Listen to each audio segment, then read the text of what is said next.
Good morning બેટાઓ. આ વિડીયોમાં આપણે 11મા ધોરણનું એસપી ભાગ 2માં પ્રકરણ 4 વિશે અભ્યાસ કરીશું. આવેદનપત્ર વિશે તમે પ્રકરણ 3માં અભ્યાસ કરી ચૂક્યા છે, પણ આ ચેપ્ટરમાં આપણે વિગતવાર અભ્યાસ કરીશું. ચલો તો પ્રસ્તાવના જોઈએ. કંપની ધારા 2013 હેઠળ દરેક પ્રકારની કંપનીની નોંધણી ફરજિયાત છે. કે ભાઈ તમે જે કંપની સ્થાપો એનું રજિસ્ટ્રેશન કરવાનું ફરજિયાત છે, અને જ્યારે તમે નોંધણી કરાવો એ વખતે આવેદનપત્ર અને નિયમનપત્ર રજૂ કરવા પડે છે. આવેદનપત્ર વિશે તો આપણે આ પ્રકરણમાં અભ્યાસ કરીશું. નિયમનપત્ર આના પછીના પ્રકરણમાં આપણે અભ્યાસ કરીશું. એટલે કે 2013 મુજબ દરેક કંપની જે સ્થપાય એનું ફરજિયાત નોંધણી કરાવવી પડે છે, અને એ નોંધણી વખતે તમારે આવેદનપત્ર અને નિયમનપત્ર રજૂ કરવા પડે છે અને નોંધવા પડે છે. આવેદનપત્ર કંપની માટે મૂળભૂત અગત્યનો દસ્તાવેજ છે, જેમાં નીતિ નિયમો કલમો આપેલી હોય છે. તમે કયા હદમાં રહીને કયું કાર્યક્ષેત્ર છે એ બધું તમારે આવેદનપત્રમાં દર્શાવેલું હોય છે. અગેન બધી કલમો, કંપની કેટલા ક્ષેત્રમાં કામ કરશે, કેટલી મૂડી લાવશે, બાહ્ય પક્ષકારો સાથે શું કામ કરશે, એ બધું જ આવેદનપત્રમાં દર્શાવેલું હોય છે. એટલા માટે આ એક પાયાનો દસ્તાવેજ છે, જેના આધારે કંપનીનું કાર્યક્ષેત્ર તેમજ ત્રાહિત પક્ષ સાથેના સંબંધો નક્કી થાય છે.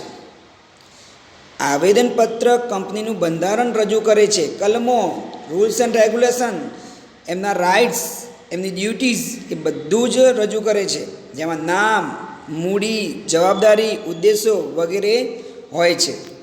તો હવે આપણે એની વ્યાખ્યા જોઈશું.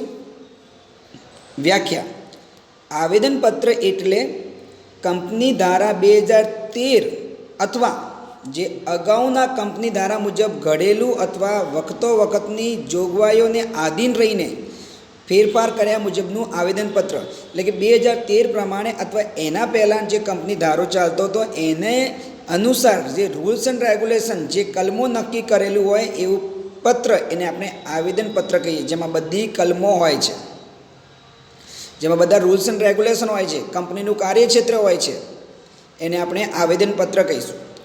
લોર્ડ કેન્સના જણાવ્યા અનુસાર આવેદનપત્ર એ કંપનીનું બંધારણ છે. બંધારણ એટલે કે બધા નિયમો, શું રૂલ્સ એન્ડ રેગ્યુલેશન છે એ એમાં દર્શાવેલું હોય છે, જે કાયદા હેઠળ સ્થપાયેલી કંપનીના અધિકારીઓની મર્યાદા દર્શાવે છે. એટલે એમની જે રૂલ્સ, જે નિયમો હોય છે, એમની ફરજો હોય છે, એ બધું દર્શાવતું હોય છે. હવે આપણે આવેદનપત્રના લક્ષણો જોઈશું. તો આવેદનપત્રનો ઉદ્દેશ્ય શેર હોલ્ડરો, લેણદારો અને જાહેર જનતાને કંપનીના ધ્યેયો વિશે જાણ કરવાનો હોય છે. અગેન આવેદનપત્રનો હેતુ શું હોય છે? શેર હોલ્ડરો, લેણદારો, જાહેર જનતાને કંપનીના ધ્યેયો, કંપનીનો હેતુ શું છે એ કંપનીનો હેતુ જણાવે છે. ઉપરની વ્યાખ્યા અને અર્થને આધારે આવેદનપત્રના લક્ષણો આપણે નીચે મુજબ જોઈ શકીએ છીએ. કે ભાઈ આવેદનપત્રના લક્ષણો તમારે 2 માર્કમાં પૂછાઈ પણ શકે છે, એટલે શાંતિથી સમજજો અને મોઢે કરજો. પહેલું, આવેદનપત્ર એ કંપનીનો મૂળભૂત દસ્તાવેજ છે. આપણે હમણાં કીધું બંધારણ એ મૂળભૂત હોય છે, તો એ આમાં બંધારણ દર્શાવેલું હોય છે, નીતિ નિયમો દર્શાવેલા હોય છે, એટલા માટે મૂળભૂત દસ્તાવેજ છે. એના અનુસાર બધા કાર્ય થતા હોય છે.